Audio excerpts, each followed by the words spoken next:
বাংলাদেশ ইসলামী ছাত্র শিবির ঢাকা জেলা উত্তরের সংগ্রামী সভাপতি বিশিষ্ট ছাত্র নেতা জনাব আব্দুর রাকিব বক্তব্য রাখছেন। আব্দুর রাকিব।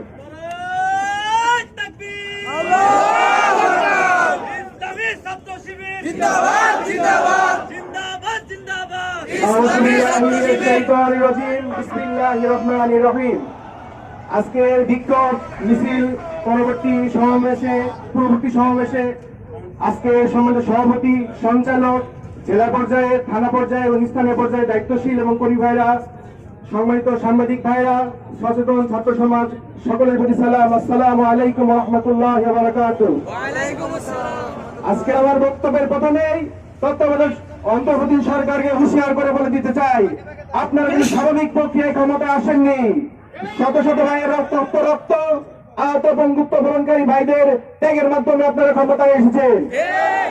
আমাদের সামনে শত শত ভিডিও ফুটেজ সাক্ষী থাকার পরেও আজকে হাসিনার বিচারে এত দীর্ঘ শক্তি থাকে না আমরা জানতে চাই।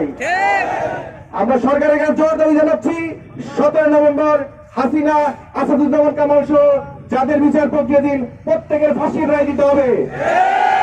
দ্রুত সময় হাসিনাকে ভারত থেকে এনে জনসম্মুখে ফাঁসি কার্যকর করতে হবে। আমরা আরেকটা বিষয় দেখতেছি, বাংলাদেশে যারা সবচেয়ে বড় দল দাবি করে তাদের সর্বোচ্চ নেতা গণভোট নিয়ে হেয়ালিপনা করে। তারা বলে গণভোটের চেয়ে পেশ সংরক্ষণ করা, আলু চাষিদের ভর্তুকি দেওয়া নাকি বেশি গুরুত্বপূর্ণ। আমরা বলতে চাই উদ্দেশ্য ভালো কিন্তু মতলব খারাপ। 1995 সালের 24শে জানুয়ারি দিন বিতরণ সরকার ক্ষমতায়, কৃষকরা যখন সারের দাবিতে আন্দোলন করেছিল সেখানে 18 জন কৃষককে গুলি করে হত্যা করা হয়েছে।